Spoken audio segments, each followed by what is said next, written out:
7, 6, 5, 4, 3, 2, 1. You'll never have the sacred stone.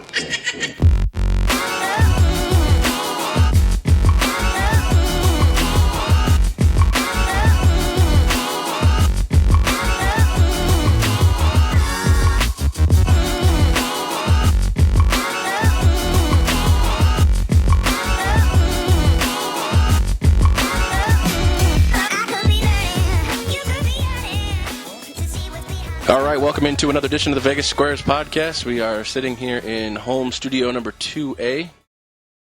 Spike is, unfortunately, I don't want to say fallen victim to the COVID-19 because that sounds way harsher than it is, but he has fallen victim to the quarantining process of this COVID-19 pandemic. He has been informed by his leader, his superior in charge, that he is on full-scale lockdown. So, doing what anybody would do on the fly, we adapted. We got a new co-host, and what are we going to call you? Just Bobby Digital? Yeah, that's fine. Bobby Digital works. Bobby Digital. I like it. So, again, we are episode number 3 during this coronavirus pandemic, furlough pandemic, however you want to call it. We're getting through life, but Bobby, you and I are in the similar field here. We both work down in the gaming industry, and life's been a little different, obviously, getting up and not having to go to work. For me personally, I work the grave shift. I think you do too. Yes. And waking up at 9 a.m. and going to bed at 9 p.m. has been a different but welcoming change for me. I don't know how life's been for you since you've been kind of out of work right now. Well, it's definitely a change to everything. I mean, you wake up at a different time, you go to bed at a different time, you watch television shows that you're not used to watching because you're never awake. You get to hear Shannon Sharp and all those guys on TV in the morning instead of all that. It's pretty crazy, but the worst part of it is my house where we're at. I live way out in Henderson. You can overlook the Strip, and normally the beautiful bright lights of the Strip, and then like half of them are out now. Yeah, it's just such a surreal feeling that this place that I hold near and dear to my heart is off. It's like, because you're relatively new to Vegas. I'm about a year and a half, 18 months. So, yeah, I mean, I haven't witnessed this other than, I know on Earth Day they turn the lights off for like an hour or 5 minutes or whatever it is, but you're right. They do something for conservation purposes, I don't know, but I did notice that too, and I didn't think about it until you just brought it up that, when we walk the dogs, we go around a certain path. That up here, we're on the other side of town. We're on the valley. We're on the top of the valley as well. And I noticed that the other day too. We walked the dog around 7:15, and you look down into the valley, and it's a weird. You're right. I'm speechless. I don't know how to explain. I've lived here for close to 6 years now, and I've never seen the city, quote unquote, dark. Yeah, and it's very humbling because you realize all the people that come through here, and you miss the hustle and bustle. Like every day, you think about going to work and everything. Like, all right, time to gird our loins and take the field of battle. Right. And when that's gone, you realize, Jesus, I miss this. It's a strange thing to miss. Yeah. Right. For the first probably 10 days, I was like, this is the life. I can't get much better than this. I don't know how I'm going to go back to flipping the script and working a graveyard shift and everything. And you're right. It's my grandfather, before he passed, talked about a feeling of retirement. Mm-hmm. He's like, I never want to retire because then you just wake up with nothing to do every day. Exactly. And now I have to wake up and figure out we've changed the guest room, we've moved rooms in the house, we've rearranged the garage, we've cleaned cars. I'm running out of things to actually force myself to do. And even the things that you absolutely love doing, like I still, believe it or not, after 10 years in the industry, I love poker. I love playing poker, and I love playing tournaments, all this stuff.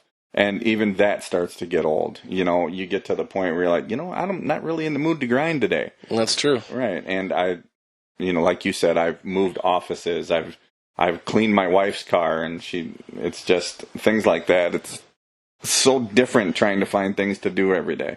Thankfully, we have a kid, so she wants to fight every now and again, so it's not bad. Keeps it fresh. Right.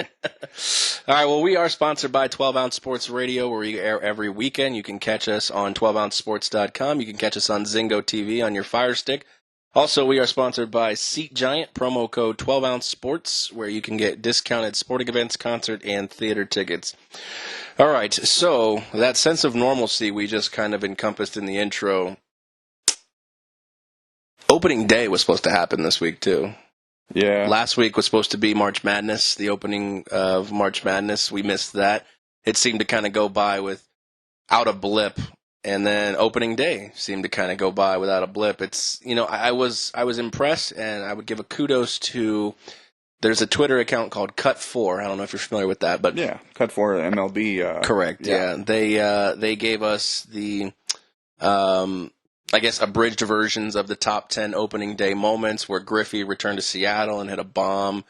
Jason Hayward in his first at bat hit a 3-run homer. They gave us kind of little abridged, clips of that, and it was kind of cool to watch something like that, opening day moments, and we don't know when we're going to get that in 2020, or God forbid if we're going to get that in 2020. Yeah, and that was a good point bringing up the March Madness because MLB yesterday. They gave you all sorts of different avenues to watch opening day games or important games and stuff like that. Right. You could watch also, but for March Madness, there was nothing. Which is surprising because, think about over the years how many of these great opening round games, buzzer beaters, etc. You could have got behind and watched during that your furlough time. You had to actually go and search out games if you wanted to watch them. They weren't readily available. I would think CBS and TNT and everybody who holds the March Madness games now would have games all day long, all week long, just like normal March Madness, because it once again brings the normalcy back into things. Because March Madness is huge, especially out here. Oh, well, for sure. I Yes. I can only imagine. I'm sure the numbers will come out, and if they have already, I'm sure they're probably available of the estimated loss of potential revenue that the sportsbooks are incurring from not having March Madness and, still having basketball, still having hockey, baseball coming up. How much revenue? Could we be talking 100 million plus? I was having a discussion with a colleague of ours who shall remain nameless. And I ballparked between 50 and 100 million for March Madness alone, and I got snap over. Oh yeah, snap over on that one. I would say closer to for the one weekend. You talking about sports books in general? Sure. I'd say closer to $500 million. Woo-hoo! $500 million would be a lot better line. That's just in handle. That's handle. Right. That's obviously a different, theoretical percentage. We could go into sports books handles. Till we're blue in the face, but yeah, I would set a line. I would set a comfortable line at $500 million in lost potential revenue just for the opening weekend of March Madness. That is an incredible amount of money, and that doesn't even include food, booze, hotel. Yes, absolutely. Everything, gambling. Like you're right, shopping, dining, nightlife, gambling. That's Vegas in a nutshell. And Uber, stuff like that. Even the little things like that, because this trickles down all the way from, like you said, the top of the food chain down to everybody at the bottom. The people at Starbucks getting $6 a coffee. Yeah. All those closed, shuttered. Man, it's crazy to think. Yeah, but you're right. March Madness and what it's brought to, Vegas and what it's brought to the country in general is gone, and opening day is gone. And I know from knowing you as long as I have, baseball's big in your life. Yeah, baseball, outside of my wife and kids and family, baseball is a close third, if you will. The Boston Red Sox mean more to me than most things in this world, so not having opening day is painful. It's real painful. And March Madness sucked, but when opening day went by, I was like, "Geez, this is just brutal." And that's the thing. It's like when that popped up on my social media that goodbye March Madness, goodbye opening day, and it's like we have such and I don't want to use this negatively, but we have such a big thing going on in the country that if this wasn't happening, I'm pretty sure your mind would be centrally focused on family, work, and opening day. Yeah. But when it goes by, for me, like I love opening day. I love baseball just as much. I know we're both Red Sox fans, but I didn't even realize it. Things are just going on. You've had to. I mean, we've shut out sports for close to 3+ weeks now. Yeah. To have these things pop up and trigger, our memories is both depressing, not only for the sport being gone, but the fact that we don't even remember we don't even remember that the sport was coming up. Exactly. And you find yourself waking up in the morning and turning into C-SPAN, and you turn on CNN or Fox News or whoever you get your news from to find out what the Dow Jones is doing and find out if the stimulus package is going to pass, because sports are gone. The only thing you hear about is, okay, who has corona now? You try to figure out which player from which team has corona. Well, I will tell you this. I'll be the first to admit, because that's just the way it is. I give a lot of credit to a lot of these guys doing daily radio shows. Coward, Dan Patrick, Clay Travis, the likes. I mean, to fill, I know Patrick's on 3 hours, Coward's on 2 or 3 hours, and I think Clay's on 2 or 3 hours as well. I mean, to fill that kind of time. Because for us, luckily, I mean, when I'm done, I just say cut and flick the mic off. They don't have that kind of. And I've worked in radio when I was in college and had to guest host a show, and I set prep up and everything. And I had to fill a 2-hour show, and I ran through all of my prep in like 25 minutes. You got an hour and 30. Oh my God! I just looked. I looked at the board op, and I'm like, "What do we do?" So we started fucking. We circled back and just started talking slower, and I was like, "All right, if I'm going to do this on the regular, I got to figure out a plan to draw it out." And now, knowing what I know, when I listen to people who are fishing for topics or out of ideas, I can tell when that happens, because you can definitely tell the way they adjust their radio show. And you can always tell when Cowherd does it. Cowherd, I think, is the master of it, because he's the master of the 3-second pause. Mm-hmm. And those 3-second pauses add up. You do 15, 20 of them an hour. Exactly. Yep. And you're knocking off 2 minutes. Yep. I mean, Cowherd's a genius. Plus the advertising you have too. I mean, in an hour of radio, Cowherd probably does 35 minutes? Yeah, I would say about 35 minutes. Plus the pauses. Yes. But, you know what? Off-the-field sports still exist, and opening day is gone for right now, or postponed, let's say. But there's an interesting thing that I was reading that could put a wrinkle. Speaking of the Red Sox, the MLB has discussed giving players an additional year of their service time if the season doesn't happen or happens in a shortened capacity. There is a new article out that if the season does not happen and the MLB gives service time, Mookie Betts may never actually play an inning for the Dodgers.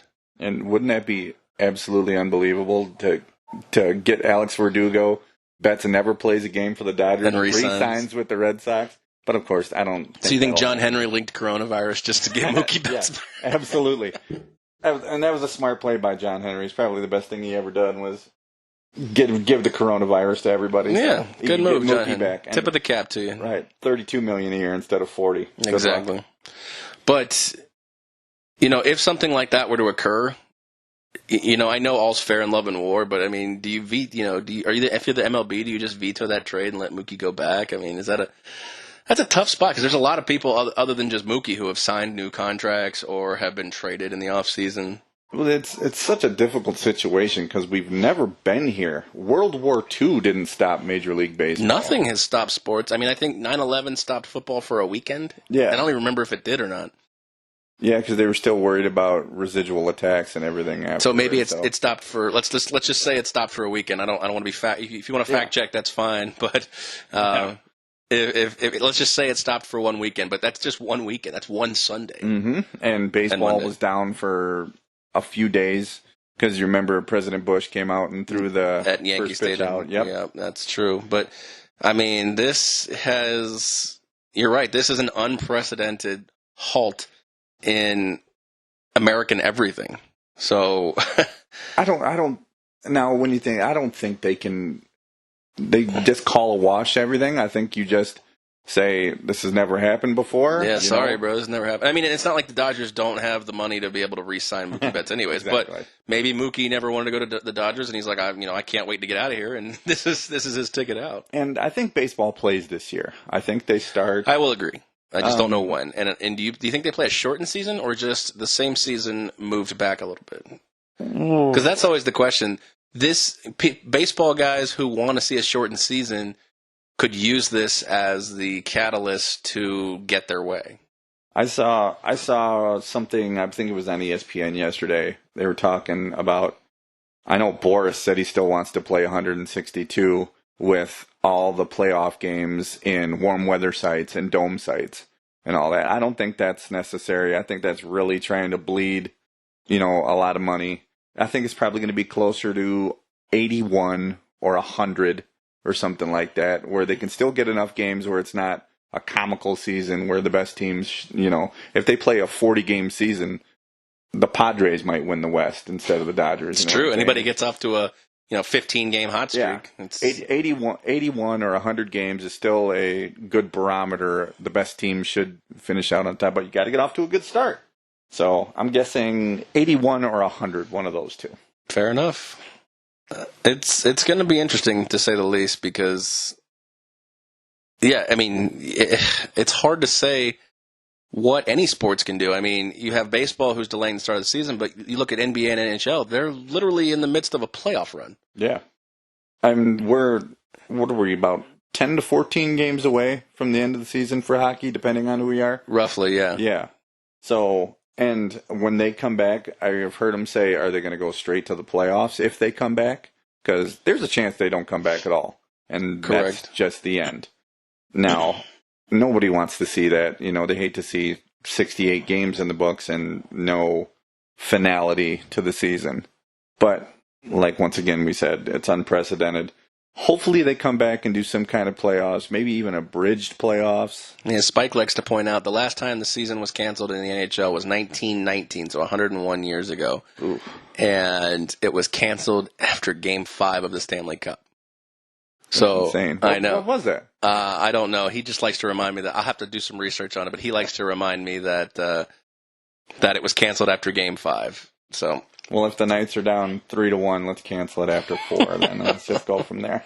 There you go. Fair Unless enough. it's to the Bruins, then just go ahead and play it out. There you go. Well, those are two teams that the other proposed thing is a 4-team playoff of the division leaders, which would pit the Knights, Bruins, I believe the Blues, and let's get a look here. Hold on, I'll find it. Oh, the Metro is driving me nuts. I want to say it's the Capitals. It's probably the Capitals. Standings. Go ahead and keep talking. I'll find it. You're doing the standings check. Yes, the standings check. ESPN's a little slow. I've heard a few different ones. The one I like because it would include everybody, and even though there's two teams that are mathematically eliminated, they would have a super bracket form where all the teams that are already out of or currently out of playoff contention would play each other for the teams on the fringe of playoff contention. And then those teams who would advance would play the teams who were in the playoffs currently, and then you would basically eventually get to a 16-team playoff or an 18 playoff with the current 8 teams in receiving a double bye, if you will. And I don't mind that. That's innovative. Obviously, in front of no fans. And it is the Caps, by the way. The Bruins, the Caps, the Blues, and the GK. Knights. Yes. So we could go straight to that. That'd be fine. I'm okay with that personally as I'd well. like another chance. Although, as a Lightning fan, I would not want to see them eliminated after the season. They've been having a good season as well. That's true. Very, very true. And I think that's the problem is, I don't know how much, we haven't really discussed how much money these sports leagues are losing. At least $100 a day. I would say at least, yes, at least. Well, my season tickets alone are like $92 a seat, so they're losing at least $100, yeah. And Vegas has taken to this hockey team so much over the past. How long have they been? Is this year 3? This is year 3 This currently. is year 3. But I question this, and I get mixed responses from a lot of people. A lot of people kind of think it's insensitive when I ask the question. You weren't really here during the time, but the first season, obviously, the shooting happened. Yeah. And the team went out into the community and assisted, donated blood, set up a lot of help for this community. And the community responded by loving this team unconditionally so far. Obviously, it helps that they were good. But I wonder if the tragedy did not happen, how much this city would actually latch on, because it's a very much a transplant city, even though there's a lot of people here. Like the producer is born and raised here. She grew up here. So there are people that are the unicorns, as they say, of Las Vegas. But most people came from, you have teams. Like you have the Bruins, you have the Red Sox. If a baseball team came here and it was expansion, I mean, how much would you adapt on it? We go to the Aviators game sometimes, but I'm like, I'm not an avid Aviators fan, even though they're AAA. But I'm saying if the A's moved here, I wouldn't jump on board. But the tragedy and the way that they responded to the tragedy makes for a lot of casual supporters to jump on board, and fans of other teams who live here can easily jump on board as well. And obviously, being good doesn't hurt either. And yeah, it's the same thing. I'm a Bruins fan. I've always been a Bruins fan, but as you sit here in your Golden Knights jersey, yeah, I support the local boys, and as the city came together after the shooting, it's hard not to be a fan of these people and this city and the way it glued together after that shooting. And I think the Golden Knights helped immensely as far as that goes. And that's what I'm saying. Was it? Yes, they helped immensely, but if they came out of the gate as an actual expansion team and sucked it up, I mean, who knows? We don't know the trajectory that we can predict it, but we cannot actually play that out. Yeah, it's already happened. They made the Stanley Cup. Everybody, I mean, I don't know if you were here for this, but when James Neal left the team, they had a candlelight vigil. He didn't die.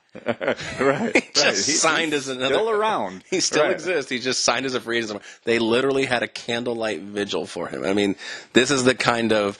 I mean, they say fan short for fanatic, but that's taking it to another level. Right. And it's the same thing when LeBron went to Miami or wherever he's went to 6 different places. And you're burning his jerseys. Yeah. What are you doing? I know, right? You spent like $200 on that, man. Exactly. What are you burning jerseys for? Speaking of playoff format, the recent NHL news and NBA has been toying around with it as well. A lot of folks don't like the lottery, the draft lottery. They don't necessarily trust it. You don't actually get to see the picks. Maybe that would change things. But the NHL was proposed with an idea of a playoff format, as we're talking playoffs, for the number one pick in the NHL draft. And I think, personally, obviously logistics would have to be worked out. I would assume you play it while the playoffs are going on, while the Stanley Cup playoffs are going on. But I think this is a great idea. And I don't mind it. We were discussing different playoff formats with the shortened season and everything, and why can't those teams still play for something after? Or even at least the bottom 4 teams or something, Yeah, give them. That's as much of a lottery as drawing ping pong balls. Yes, absolutely. Although I will admit I do kind of like the ping pong balls because they always send some kind of weird representative. The Bulls are terrible, and they're in the lottery, and there's Dennis Rodman sitting at the table. What the hell is he doing? I thought he was supposed to be in North Korea or some shit. That's fair, but would you rather happen to see Dennis Rodman one time or the Cleveland Cavaliers owner's kid? Or would you rather see some more damn games? Right, I'd rather see the games, and they could put them on terrible TV stations where you can't find anything for the first pick tournament. I wouldn't mind that. I mean, we already air the CBI tournament for March Madness. Brutal. We already air bowl games that mean nothing. Yep. Why not air the first pick draft? Right, and actual professional players still getting. There's probably young kids who could probably still use the work. So, and it doesn't have to be a best of 7 format or something like single elimination. Just do it over a week or 2. 3 days or a weekend or something like that. Yeah, sure. Absolutely. Take the 4 teams, play, 2 games? There you go. And there's going to be points where that first pick is worth the world. Like if a Connor Crosby, Ovechkin, David, rather than a ping pong ball or something like that, you get a chance to actually sing for your supper, if you will. Yeah, and at the bottom line, like you said, put it on a TV station. I'm sure someone would be willing to. I mean, NBC, Sports Network or NHL Network would probably host something like that. Absolutely. Dollars, baby. And because give the playoff guys some off days. During an off day, throw the number 1 pick tournament out there. There you go. It doesn't have to be long. And I think that it more applies to, at least I personally see more parity in the NHL, but I think more of this applies to the NBA. I mean, the word tanking has been synonymous with some NBA franchises for the last decade. Yes. I mean, literally, owners are having to come out and prove that they're not, or at least say that they're not tanking, or even prove why they're not tanking, which we all know. I mean, there were years that the Suns were tanking. Just off the top of my head here, the Bulls have been tanking. You know, there's teams that you can clearly tell that they are tanking. And they come up with rules for anti-tanking. You know, you have there's that too. Yeah, you got to play your players. Exactly. Or at least come up with 3 days before, or I forget what that rule is in the NBA, that they have to disclose their injury 3 days before. Oh, it's load management. Yes, load management. That's the new buzzword in the NBA right now. You're management. Right. But I'm all for whoever's listening in the NHL. If you guys have any ear into Gary Bettman's, or any way into Gary Bettman's ear, I'm all for this kicking around the idea of a playoff format for the number one pick. Especially everybody out there way out in the East, because your Islanders and your Rangers and your Devils all stink. So if you want to watch them a little bit more, get them on TV. Hey, if the season ended now, the Islanders would be in the playoffs. But yes, the Devils stink. Actually, the Rangers are cusp. They're like borderline playoffs. But yes, a lot of those teams do stink. You're right. And if you're in Detroit right now, I'm sure you'd be looking for playoff hockey right now because you're pretty used to it. And the last 3 or 4 years have been pretty putrid. It'd be nice to play for something when you're 17-49. Ooh, brutal. Yeah, 17-49, you're the third line center, and you're like, hey, let's play for the right for them to draft this center to replace me next year. Exactly. Hey, you can probably negotiate it to make more money in your contracts. Hey, look, we're playing a tournament. Absolutely. We won that tournament. Yeah, there you go. We can hoist a trophy, and it's just a trophy of like the placard you would have got from the lottery. Yeah, I like that. Number one pick next year. Big old square. Now that I start to think about it, it might just be embarrassing for players to stand up. We won the number one pick. But hey, keep playing for something. Yeah. Speaking of the sports that are still going on, I know there's not a lot of them, but UFC has been taking a lot of backlash, but they are still planning on hosting events.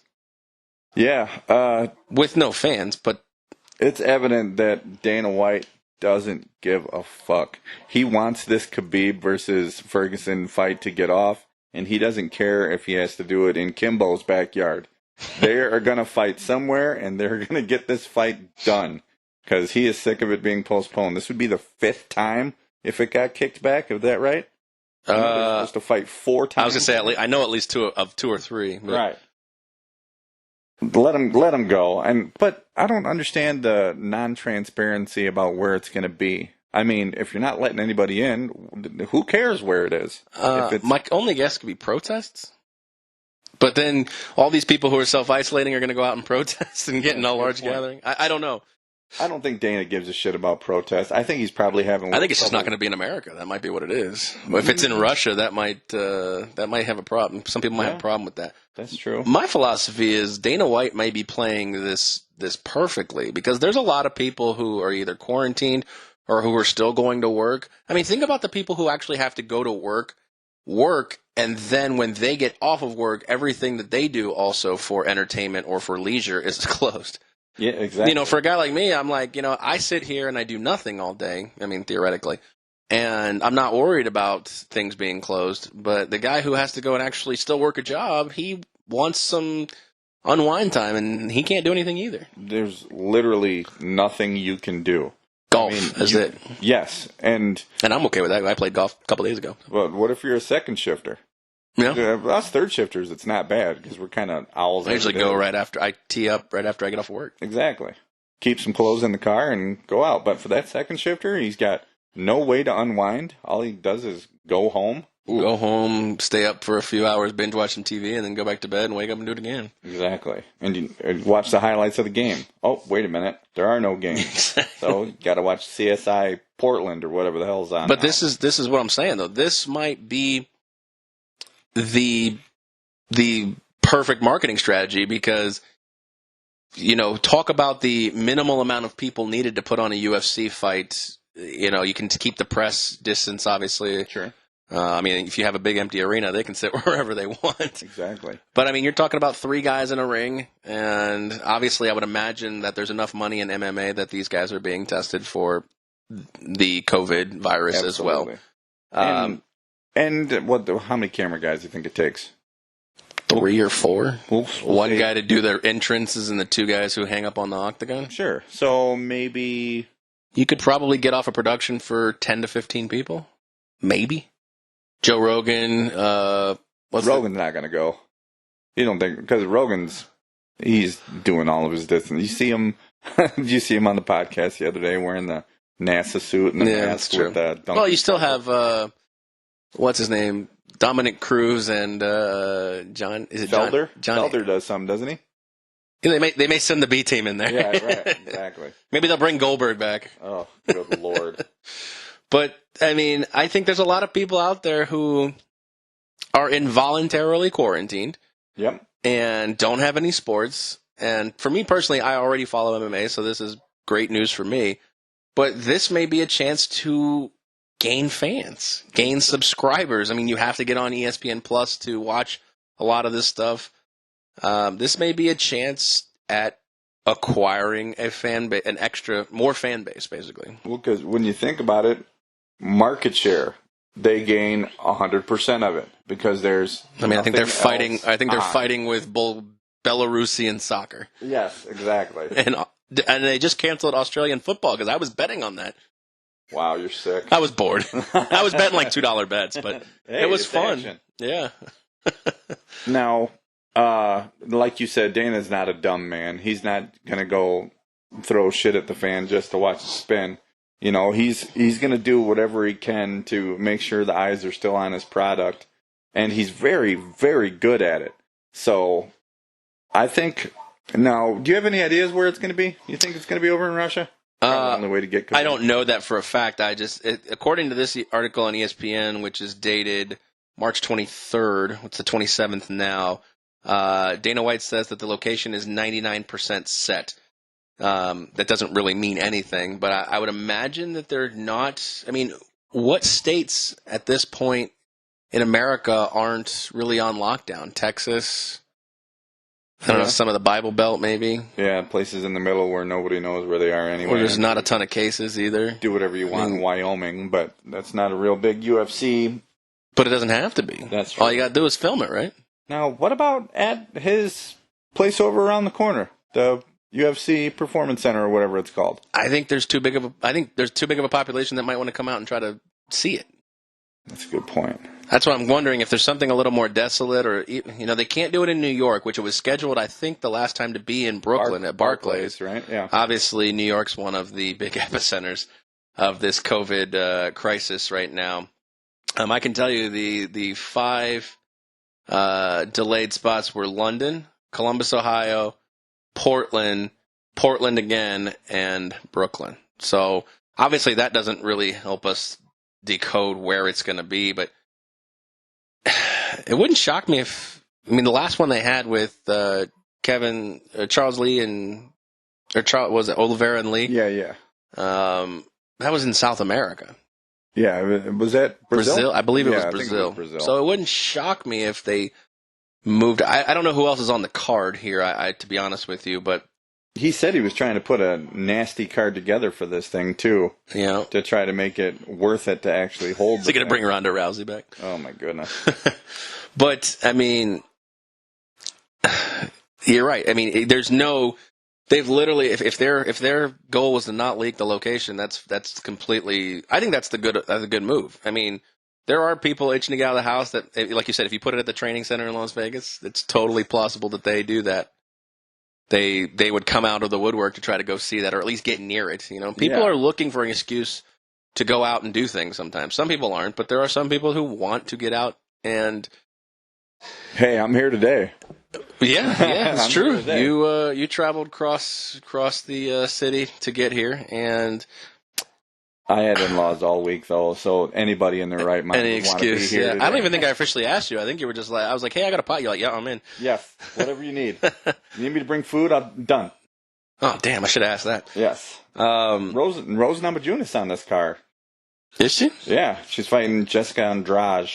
Oh, that is decent. Yeah. Yeah. How do you have the card? Where's the card at? It's up on ESPN. I don't know how legit this is, but it does have the Khabib and Tony. It has Jessica Andrade and Rose Namajunas. That's a decent. Is that the co-main? Yeah, that's co-main. And then, be honest with you, a bunch of people who I don't know. And then Jeremy Stevens is still... He's still fighting? He's pulling the curtain. He's fighting Calvin Qatar. Wow. Huh. Could be interesting. I mean, that's a decent card.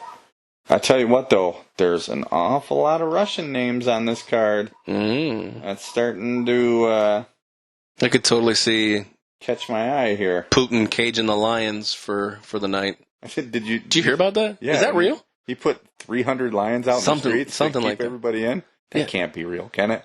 Dude, Putin, I don't put anything past that dude. Did you see him walking down his parliament, or I don't even know what the Russian government is, but I think he's the Russian government. He was wearing the full hazmat suit, surrounded by people wearing full hazmat. I did not see that. Yes, there's a picture of it. It might be Photoshop. I mean, we're still almost a month away from this fight, too. I mean, there's a lot can change. If you believe Trump, we'll be open by Easter. Open by Easter, yeah. Have everybody at the mall getting pictures with the Easter Bunny. Right at the tail end of the coronavirus. And then one of the kids biting and licking on his tail. That's a COVID kid. Yes. Don't worry about him. Yeah. It's fine. Thin the herd. Ooh. Bad poor taste? Nah, it should be fine. Don't worry about it. We're only at like a 1% rate anyways right now. Right? That should be fine. We're okay. And kids don't die anyway. Just ask Trump. It's fine. Only people that die are people over 89 years old. Well, good. I'm good. Yeah. For a few years. All right. Well, if the UFC goes, I assume you're watching it. That's correct. Absolutely, 100%. And even if it's pay-per-view and he wants $70 for it, all right, Dana, you got me. It's the only show going, so I'll watch Khabib and Ferguson for $70. No problem. Fair enough. All right, let's move into football as we wrap up here. And there is obviously the Brady talk. I know you're a Red Sox fan, but I don't think you're a Pats fan. I am actually a Las Vegas Raiders fan. I've always been a Raiders fan, and it's been slim pickings lately, to be honest with you. But, yep, I'm very happy to have the Raiders here in my own backyard. Well, then good. Maybe we can get a more objective approach to that, because Spike and I are both Pats fans. So, ooh, yeah, I'm not a big Pats fan at all. The Tuck rule never would have happened. This whole thing ruined my life, but that's fine. All right, well, what are your initial thoughts on Brady leaving? It feels very Joe Montana-y to me. You know what I'm saying? Mm-hmm. When he went to the Chiefs, it just kind of feels weird. It's just different when he's the best player to ever play the game, quote unquote. Arguably, that was Montana at the time, too. Yeah. I just don't understand Tampa either. I mean, warm. I guess he's old. He doesn't have to wear a sweater around all the time. It is what it is. I mean, it's an interesting location that he landed. Right, and he's a diminished quarterback. Let's be honest. He's always going to be a winner. But the dude's 43 years old, and that's what I said to Spike. You know, we kind of had differing opinions on, you know, what the value of Brady still has left. And I said, look, you know, at some point, I'm sure all of these teams looked at their own roster and said, are we really wanting to pony up $30 million for a 43-year-old quarterback services who has declined at least in the last year? I mean, if I'm Tennessee or if I'm the Chargers, do I want to pay $30 million for what Brady did for 20 years for New England? And you're paying him because it's not just 1 year, a trial run. Well, he was never going to go for 1 year, for sure. Yeah, exactly. You're getting 2 years worth of the guy. And he's always going to be a winner. He's always going to sell tickets. And well, that's the thing. The Bucks, any team that got him, the merchandise and ticket sales alone was going to, your ROI was going to be huge with that. Yeah, TB12 is dollar bills no matter what. For sure. Yes. And you've already seen on ESPN, I believe I read, there's people putting calls in saying, look, do you got spots available? Because I want to play with Tom. You know what I'm saying? Well, yeah. And Ndamukong Suh just re-signed with Tampa and said one of the reasons is that he feels like Tampa's ready to win a championship. That had to be recent, right? That was the last couple days? Last couple days, yeah. I mean, he played with Tampa last year, so he just re-signed basically. But I think he played for like 12 last year, and he re-signed for 8. So, I mean, he may be trying to... nice go-around. Yeah, and keep, you know, the money available for other guys to come in as well. You see Arian said he wants absolutely no part of Antonio Brown? Yeah, I'm okay with that. Yeah, that's fine. Yeah, I mean, why do you need Antonio Brown when you have Godwin and Evans? that's true. I mean, and you can draft a guy, or you can probably pick up a third wide receiver to complement. Plus O.J. Howard and Cameron Brate. Yeah. I think they need a running back. To be honest with you, I don't love the running back situation in Tampa. And that's the best way to help an aging quarterback is turn around and hand it to a guy who's really good behind you. I thought they'd make a run at Gurley, even though he's obviously injured. But I thought they might make a run, and they may have. I don't know, but He signed quick, didn't he? less than 24 hours. Yeah. But you mentioned Montana, and it's funny that you did because article basically came out interviewing Joe Montana, and he kind of trashed the Patriots, believing that they made a huge mistake not giving Brady basically a blank check or whatever he wanted. What if Tom Brady walked into Robert Kraft's office and says, "I'll stay here for 2 more years if you fire Bill Belichick"? Ooh. What does Kraft do? Ooh. I know he'd have to go down to Fort Lauderdale and think about it for a little bit. Or Jupiter, or wherever that massage parlor was. Right. Wouldn't he just have to go to Bill and say, "Hey, haven't you done enough? Have you done enough? Isn't it time to step down? You could go out, not necessarily on top, but if I believe if that was my answer, then it would contradict everything I believe in that no player is bigger than the game." Ooh, I don't know about TB12, man. Well, yeah, He's 30-year-old TB12, but 43-year-old TB12. Yeah, that's true. And I wasn't gonna lie, I wanted him here in Vegas when he did that. A lot of people did. Yeah, he did that creepy Instagram post where he's kind of walking out of The tunnel. Yeah, That was like the Hulu commercial that he did. Yeah, for the yeah. Super Bowl. Yeah. Hulu does live sports, and it looked like he was walking out on a half-finished stadium. So I was like, "Ooh, that doesn't look like Las Vegas right there." So yeah, but instead it's Tampa. And that's the thing is if, depending on reports you believe, Tampa was really the only one to make a legitimate offer at him too. Yeah, I think I read that on Fox Sports or something like that. That the market for him, like a lot of people wanted him, but not many teams thought they could get him for the most part. I know San Diego thought they were part of the running. Well, I mean, what teams were out there that you really believe are a quarter? I don't believe the Bucs are either, but what teams are quarterback away from a Super Bowl contender? I thought the Chargers, if they stayed healthy, were one of those teams. Sure. But there's not a ton else in the league that doesn't already have a pretty quality quarterback. I mean, you can't go to the Lions. I mean, you could get rid of Stafford, but they're still not a Super Bowl contending team. The Bears. Whew. You think the Bears would have taken a shot at? I mean, obviously they didn't, but that allegedly they didn't. I guess club up there also doesn't like to spend a whole lot of money, and they're riding this Trubisky train. They are. Yeah, Matt Nagy might ride that into the ground. Although Nick Foles, BDN, who knows? You think BDN starting before week 8? Well, he'll definitely get a start in there because if Mitch starts off 2-3 with a turnover ratio like he has been lately, I don't see any problem with Nagy going. I don't see any progression out of that guy Trubisky, and I liken it to Jameis Winston. Trubisky's been in the league what? This will be his 4th year. Yeah, I think it's 4 because I think he started half a season, then they went to the playoffs, then he had a bad season. So he's going into year 4, and I said this with Jameis Winston as well, and the hoopla surrounding Jameis Winston is magnified now because of who replaced him. But I watched Jameis Winston for 5 years, and I never really saw him get better. I never saw him develop. Yeah, I feel like that with Trubisky right now. We're in 2.5 years, and I feel like either he's scared to throw the ball or he's just a wildly inaccurate quarterback by nature. And that's what the thing is with Jameis. Jameis came out and he's throwing the ball all over the yard, and that's where he started. But there was never any peak. It was always just that flat line. And the throwing the ball to the other team is what peaked. Right. And at least with Jameis, it started high. It's never getting any higher. But Trubisky started low, and it's not getting any better. No. You don't see the scrambling that you used to. As you brought up, he is wildly inaccurate, and he's not using his running backs out of the backfield like this vaunted Bears offense was supposed to do. Everybody's supposed to be able to catch passes out of the backfield and pick their way down the field, and it's just not there. He can't scramble for first downs. I don't know. I think the Trubisky experiment is near over. It's got to be close. Unless there's some kind of magical turnaround here in September. Yeah, he better hurry up.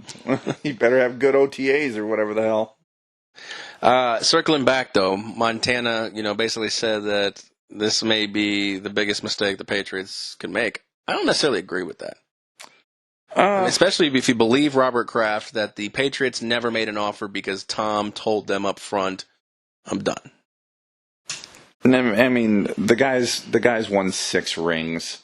It's really hard for New England to quote unquote do anything wrong because they bring everybody in. They brought Randy Moss in. They brought Antonio Bryan in. They bring every malcontent in, and it somehow comes out smelling like a rose. Mm-hmm. I mean, and to be honest with you, if Antonio Brown's weirdness didn't show up again, it might have been a whole different season last year. It's totally plausible. Yes. So as far as New England, quote unquote, the totally wrong move, I don't think they can do any wrong.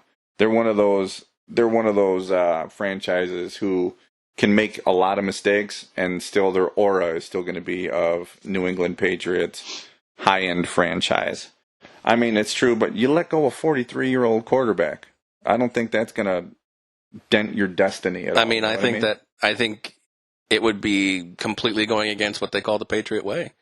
When you're no longer viable to you're no longer a spoke in the wheel, goodbye. Yeah, absolutely. And to be completely honest with you, I mean, this is just pure opinion or speculation, and I doubt he'll ever admit to it. I feel like this kind of hits home with Joe Montana as a little bit of, being mad at the 49ers for what they did to him. Sure. It's the exact same situation. Sure. I mean, he won them 4 Super Bowls and 4 appearances, and they moved on. They moved on to Steve Young. I mean, the Patriots don't have anything to move on to allegedly right now. I mean, they have Jarrett Stidham and Brian Hoyer. Ooh. Obviously, none of those 2 options are Steve Young at this point. Very, very and probably never for Hoyer. But maybe this is that gap year, and as a Pats fan, I would hate to see it, but this is maybe that year where they tank for Trevor Lawrence next year. Trevor Lawrence, your guy, though? Is Jarrett Stidham your guy? Well, I mean, there's still a couple of free agents out there. Well, that we can get into Cam Newton right now too. That's one that's been circling around the drain of, Cam Newton to the Pats. Now that he's a free agent, they don't even have to really give anything up. They don't have to give anything up for him. So exactly. But does he fit that system, or do they work around with the system with Cam Newton? I mean, Cam Newton and Tom Brady, at least personality-wise, couldn't be any further from each other. What about a guy like Jameis? Well, Spike and I talked about Jameis. I would love to see Jameis. This would set up the storyline of the year.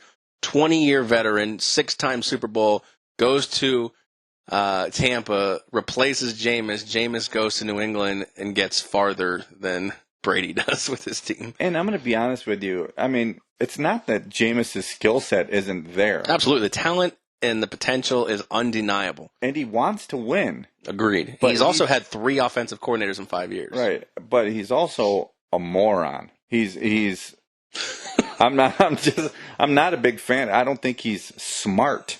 I think I would agree. And that's where having I'm not calling him stupid. I just don't know if I'll call him stupid. Smart. I think he's dumb. I think he's a dumb guy. He does a lot of dumb things. Remind you a lot of Vince Young? Yeah. Yeah. With less mobility, I guess? Yeah. Just not a smart guy, relied on talent. Speaking of, you're a Raiders guy. Yeah. I always ask people if they come on here, have you heard the Jamarcus Russell game tape story? I have not heard the Jamarcus Russell game tape. So a couple years ago, it came out of why Jamarcus the Raiders just said, go fuck yourself. But, so allegedly the story goes, I think it was under Tom Cable, or whoever was around then.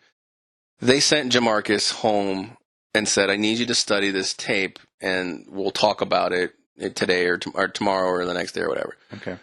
So they sent him home with a blank tape. Oh, no. And they sent him home with a blank tape. He came back. They said, how'd it go, whatever this. And he just started talking, I watched it, this, and that. And then they cut him. I don't know if it was right on the spot, but they cut him. Basically admitting to him that they had sent him home with a blank tape, and they couldn't even get him to watch a game film. That's bad. I know. That's terrible. But the Patriots... Sometimes you get it wrong. Yeah. Sometimes it's just stick it in. I mean, no, that's what she said. I know, but yes, just put the tape in. How much? It's Hey, but he still got what, $60 million? Yeah, whatever he got. $60 million. Not a bad gig for 3 years, I guess. Yeah, not bad at all. But the Patriots organization, I agree with you. I would love to. I would think that would be a huge storyline, especially since you look up here. These are the two teams I root for. Oh yeah, there's absolutely. one there, and then there's one over here behind you. Oh yes, I see. Oh my goodness. So talk about a personal storyline for me for the NFL. Absolutely, and I think, and once again, that's where a guy like Belichick comes in. I mean, and Belichick's just as much a part of this dynasty and this potential. If one of Brady's reasons for leaving is he wants to prove his worth without Belichick, I got to imagine the shoe's on the other foot too. I mean, we have previous evidence of Belichick without Brady. We don't have the other way around. Belichick would try to reverse course because he wasn't terrible with Cleveland, and then he got fired on their move to Baltimore and all this stuff. They were bad teams too in there in Cleveland, so it's really hard to. Yeah, but I mean, the year before they moved to Baltimore, they were AFC favorites. Yeah, that's true. And when they announced the move to Baltimore, everything kind of fell apart. But anyways, point being is we could take Cleveland out of the mold. Belichick would get a clean slate here without Brady to prove what he can do. And Spike believes we're looking at a 2-year to 3-year rebuild. I don't know if I believe that Belichick's going to try to wait around for that, especially if he personally cares about legacy as much as people think he does, because he tried to move on, if you believe it, from Brady a few times. Yeah. Now, all right, we'll just ask you straight up. Who plays quarterback for the New England Patriots whenever their next game is? I think it's Jarrett Stidham. Oh my God, really? I don't think Belichick will be around for a year or two of that. You think he's going to sit around and wait for Lawrence? I think he'll just quit. I'm not saying he is, but I'm saying if he doesn't win Cam Newton, all right, what else is on the table quarterback-wise right now? Andy Dalton? I mean, that guy's been rumored. God. Okay, so let's just take the 4 options. You have Brian Hoyer, Jarrett Stidham, Andy Dalton, and Cam Newton. Which one's taking you to a Super Bowl? And, I mean... None of them. Okay, right. Trick question. Right, okay. None of the above. And I've got no problem with none of the above, but if you had to pick one with the best shot at it... I'd pick Andy Dalton. Ooh, really? Well, first of all, you got to get him out of the hospital bed. He never plays full 16 games. Fair. But if you're tanking, do you need him to? That's a good if you're competing, Cam Newton at his best was a 59% completion percentage. Well, that's true. But if that's the case, you should have kept Tom Brady. He had a better completion percentage than that. That's very true. Now, do you think they would see it as a slap in the face to sign a guy like Jameis? Just for the who would see it as a slap in the face? The Patriots. The Patriots would be doing a disservice to Tom Brady by signing Jameis and bringing up the storyline of that you brought up earlier, where Brady goes down there, Jameis comes up here. Would that be a slap in the face to Tom and everything that he's done for the organization? I would imagine, depending on how the Patriots approach the signing, they could realistically put out traps out there that says, they made attempts for Andy Dalton, they made an attempt to sign Cam Newton. They thought about, because I don't know how long Jameis is going to sit on the market. Because we talked about Jameis last episode. I thought his best opportunity, even though it's not a starting opportunity, is to go to the Steelers. I thought that was the best, even though all signs kind of have him pointing to Jacksonville right now. I want to see Mustache Minshew for another year. The only reason I bring that up is because New England is known for reclamation projects. Right. And Jameis... How much of a reclamation project is he? Because in the right system, if he can curb... Let's just say he takes 10 interceptions off and he's 34-20. We've seen quarterbacks win Super Bowls with... Jimmy Garoppolo threw 15 last year. He almost won a Super Bowl. Yeah. If he's in the right market, in the right coordinator scheme, which Spike and I defer on liking Josh McDaniels or not, you talk about reboot. Sometimes it's all about fit. That might be the right fit. The Patriots' PR ability could make it look like they exhausted all other options before turning to Jameis Winston. At the same time, while you and I sit here and think that could be a disservice to Tom Brady, Tom Brady's moved on. Oh, yeah. You could say he did a disservice to New England. even though after 20 years and 6 Super Bowls, he has the right to do whatever he wants. Exactly. Tom Brady will sit in his house in Tampa and probably not think two shits about who the Patriots just signed as a quarterback. I don't think that's something he would worry about. I tend to. He's a smart man. He knows they want to compete just as bad as I do. If Jameis is what they think, then maybe that puts an extra chip on Tom's shoulder. I got to get farther than the Patriots do this year. Okay. I mean, could you imagine Pat's getting to the AFC Championship again with Jameis Winston as quarterback, and Brady's 7-9 and misses the playoffs? Yes. It'd be an interesting. I ultimately don't think he'd end up there, but I would love to see it. Just personal and NFL story. That storyline would be huge throughout the year. And they don't play each other this year. Boy, how would that be if Tampa Bay and New England found a way to play each other this year? Well, there's only one game they can play each other in. Yeah, that's true. Unless preseason, but I don't think they play each other in preseason. But I don't think so either. Well, who knows? God. We may never have football again. I mean, the Corona's taking care of everybody, so who the hell knows? Taking care of everybody at a 1% rate. It's going to take a while. Yeah, well, that's a whole different debate for a different style of podcast. You ain't kidding. PBS will pick us up. There you go. We'll get NPR on the airwaves and PBS on the video. I like it. Well, we can keep the podcast going from listeners like you. That's right. Send money. Buy our DVD and get a free tote bag. Exactly. And a tote bag big enough to carry half a football or something like that. Yeah, most definitely. I wouldn't mind seeing Cam Newton in a Patriots uniform. I just don't think schematically it makes sense unless Belichick and McDaniels are willing to do what I like to see out of coaches is adapt to your player instead of making your player adapt to your scheme. Cam Newton is so poisonous, though. He's got that chip on his shoulder. And I know I was just talking about reclamation projects and everything. But well, he would be a huge one for sure. True. But he's just a poisonous guy. I don't like how he is with the media. I don't think he likes his teammates very much. He's just I think he's a very... it's weird. I liken him to an online poker player. Ooh. And I'll show my work. I don't like it. I don't think he likes to be around people. And then when he is, I feel like he gives off the persona that he's better than you. Oh, that's 1,000% what I was thinking as well. That was very well said. I like that very, very much. And I don't think Belichick wants any kind of friction from anybody right now. He is in an unprecedented time for him.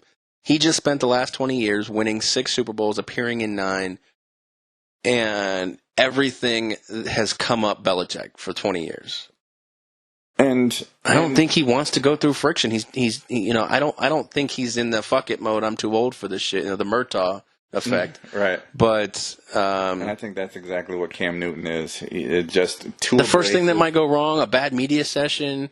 I mean, they got rid of. I was surprised they did this, and how quickly they got rid of Tim Tebow because they watched the media circus descend on that, and he was like, "Nah, fuck that. Not for a camp part arm." Of that, right? Not for a guy who's not going to start ever. I mean, and Cam Newton will be the guy. Everything will be on him, on a guy who's coming off shoulder surgery, who didn't play last year. I think he played 1 game, and he looked awful in it because he was hurt. Yep.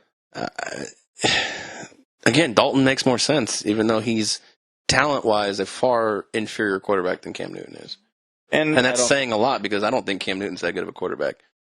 And he used to be. I don't think he's there anymore. I think his skills have diminished to the point where is he a top 15 quarterback anymore? I mean, off the top of my head, I doubt it, but I'm sure that somebody could find a way to put him in there. But who would you rather have, Derek Carr or Cam Newton? For the Patriots, or just on a team? Yes. For the Patriots scheme, I'd rather have Derek Carr. Okay. Would you rather have Cam Newton, or would you rather have Nick Foles? For the Patriots? Sure. Nick Foles. I'm starting to see a pattern developing here. Would you rather have Mitch Trubisky or Cam Newton? Cam Newton. Yes. Man, Trubisky's bad. But would you rather have Cam Newton, or would you rather have a shot at starting Brian Hoyer and with the second pick drafting Jake Fromm? Boy, Jake Fromm was there for like 15 years. How long was he at that school? Not 15 years. He's not the Jason White of Georgia. Jake Fromm. Or Jacob Eason or Justin Herbert if somehow he fell. See, none of those names move my needle at all. That means you got to have... I know your laptop just rose a little bit. Oh, yeah. Well. Cam Newton? I think I got to go Cam there. If I'm talking about a healthy-ish But say Cam's successful, he's what, 29, 30? He was drafted in 11, so let's say, even if he was 20 when he was drafted, which I think he was older. So, yeah, 29, 30 we'll call him. Yeah, let's just say he's 29. Even if he's healthy and you sign him to a one-year deal and he's phenomenal, is he the kind of guy that's going to play till he's 38, 40 years old? I don't think so. Not with his skill set. So do you take a chance on a one-year deal with a guy who could, 50-50 blow up in your face, or do you take a chance that for the next 10 years you've got somebody this year or Trevor Lawrence next year? Or even Justin Fields. Justin Fields plays like Cam Newton. Yeah, but you also have to realize, how long is Belichick going to be there? Well, he's 67, and coaches could play forever. That's true, but does he want to? Well, you look at guys like Joe Paterno and Bobby Bowden. The minute they stop coaching, their mind goes. Does he want to do that? I mean, the guy's still sharp.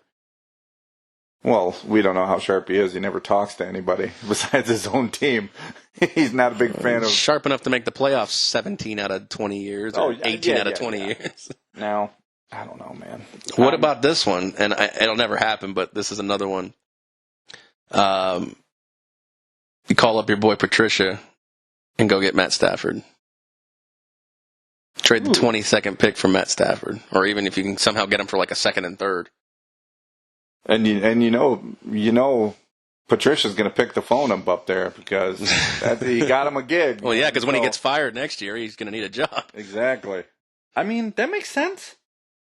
The other new thing out now, the story that's gaining steam is after trading DeAndre Hopkins, Deshaun Watson wants out, and he's been linked to the Patriots.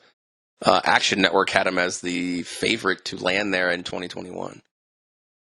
Deshaun Watson's not bad. Yeah, he's like Cam Newton, but he's quieter, I guess you could say. Yeah, more down to earth and poised. Yes, there's a good word. I mean, there's a lot of stars to reach for. I just don't think taking it.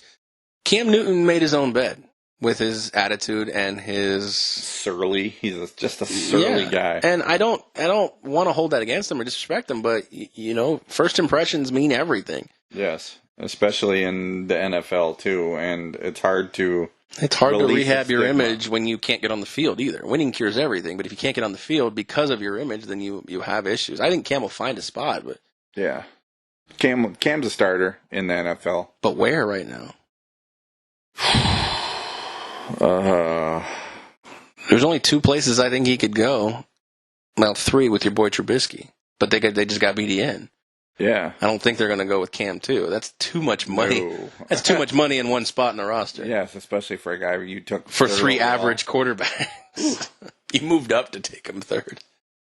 I see Jacksonville and I see Miami, but I see Miami drafting a quarterback this time too. So if Cam thinks I'm going to spend the next 10 years in a franchise, there's nothing right now. Speaking of the draft, there's another. How much money do you think Las Vegas lost losing the NFL draft? You want to set a line on that one too? Whew. I'll say they lost. Let's see, if they were expected 250,000 people, and everybody spent $100 low ball, right, on being there. What is that? 200? Is that 250 million? Something like that. And that's spending $100. You can do that waking up in the morning. I know, you can do that at breakfast. Yes. Whew. Yeah, that's 25 million. So let's say, and that 250 million. That's $100 a day, but right. 250 million is probably easy. Plus Las Vegas. Yeah, you're right. That's $250 million in perceived revenue. Hell, that's probably most of that's probably tied up. I saw the room prices; they were $300-400. Exactly. That's crazy. And then resort fees.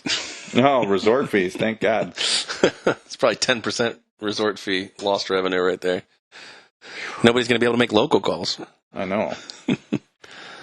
Yeah, it's. I don't know. I would love the Jameis Winston, Tom Brady flip-flop scenario. As far as Cam Newton, he may not see a team till June, or maybe even camp, and that's bad for him. He's got to get into a camp. Yes, and he has to. First of all, he has to be humble. He has to. He just posted on social media a video of him doing workouts, going, they forgot about. I don't remember what he said. They forgot about me, or they underestimated me. I'm gonna try to look it up here real quick while I'm talking. But there it is. It went away. More chip on his shoulder stuff. Right, and that's not cool for somebody who hasn't won anything. I mean, he did win an MVP, but and made it to a Super Bowl. Yeah, he did, and looked terrible in it. Yeah. Who beat him in that Super Bowl, by the way? Peyton Manning. Well, Peyton Manning. Let's put it this way: the Broncos won in spite of Peyton Manning that year. You could argue that Brock Osweiler was a better quarterback that year. Brock Osweiler. He fell I far. wonder what he's doing now. I hear he's in the Ryan Leaf rehabilitation program to become a sports broadcaster. I like it. Yeah. All right, as we wrap up here, final thoughts basically on everything is as we go without sports, it's tough. It's very difficult. This coronavirus has really put a damper, and not just on sports, but the world itself. And believe it or not, I'm actually one of these people right now. But just stay home. I probably shouldn't have come here today, but come on. I've got in-laws, for Christ's sake, and they were there for 4 days, and they're eating all my food and all that. So I had to get out of the house. So wait, why? Was this a pre-planned visit? I mean, I don't know where your in-laws are from, but well, my in-laws live with me. So it's me, my wife. Oh, okay. So daughter. I thought this was a visit. Okay, right. And then my in-laws' brother and sister came to town. Yeah, okay. Yeah. So there was Is that three. like your uncle-in-law? Yes. Okay. My uncle-in-law and one of their kids. So yeah, it was a full house. That's fair. You deserve it. Corona season. And you don't play golf, right? I play golf. I haven't played here, but because I don't know where anything is yet out here, and no one to play golf with. I'd play with you, but I have to drive 45 miles to get here. And where'd you play yesterday? Red Rock Country Club. Ooh. Well, Arroyo, their public course. It's all mapped in, but What'd they get you for? $50? 61. That's not bad. No. With cart? Yeah, and we all got our own carts too, because they don't let you ride. So it makes the round more efficient because I mean, obviously, you play golf when two people don't play cart golf. I hit mine left, you hit yours right. We have to go to both locations. Well, when I got my own cart, I can go to my own location. So we got a round done in 3.5 hours, and they offered us to play another 9 for like $15. I was going to do it, but nobody else wanted to do it. So I should have just gone out there by myself. I would have played another 9. I was gonna play yesterday, but then I went outside for the morning coffee, and I was like, man, it's kind of brisk out here, mid-50s. So by 10 o'clock you're in shirt weather. So yeah, I think it's gonna be Monday. There you Monday, go. I'm gonna get out there and bat it around a little bit. Fair enough. Maintain social distancing, though. Absolutely. Do as I say, don't do as I do. Separate carts, and no one hit your balls near each other. I like that. That's good advice in all walks of life. There you go. So, all right, let's wrap it up here and thank the sponsors. First and foremost, obviously, 12 Ounce Sports Radio. You can catch us every weekend at 12ouncesportsradio.com, and you can catch us on Zingo TV on your Fire Stick. Also, thank you to Seat Giant, SeatGiant.com, promo code 12 Ounce Sports for your discounted sporting events, concert, and theater tickets. Bobby Digital, appreciate you making the trek across town and social undistancing with me. I appreciate you having me, man. This was a lot of fun. Hope to do it again soon. Most definitely. And for Spike not being here on his quarantine official super lockdown, day number 2, I think, I am Aaron. Appreciate you listening. We'll catch you on the next one.